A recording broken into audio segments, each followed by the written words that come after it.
Texas political leaders are weighing in after the deadly shooting of an ICU nurse in Minneapolis. That case involving Alex Pretty now fueling a high-stakes fight in Washington over immigration enforcement and funding for the Department of Homeland Security. Senate Democrats are threatening to block DHS funding, raising the possibility of a partial government shutdown, while some Republicans warn that could disrupt border and immigration enforcement operations. Argelissa Garza has the latest on the Texas reaction.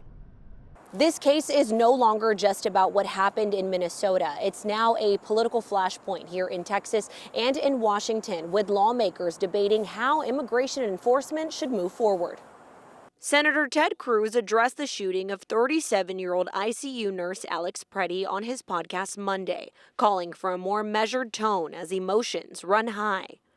Escalating the rhetoric doesn't help, and it actually loses credibility. And so I would encourage the administration to be more measured, to recognize the tragedy and to say we don't want anyone's lives to be lost. Cruz also said the funding fight could turn into a government shutdown as Senate Democrats move to block a package that includes DHS funding. Governor Greg Abbott also weighed in during a radio interview on The Mark Davis Show. In general, we need to have respect for law enforcement officers in the country. They, being the White House, need to recalibrate on what needs to be done to make sure that that respect is going to be reinstilled. Abbott also added that the federal government should focus on removing people who pose the most danger.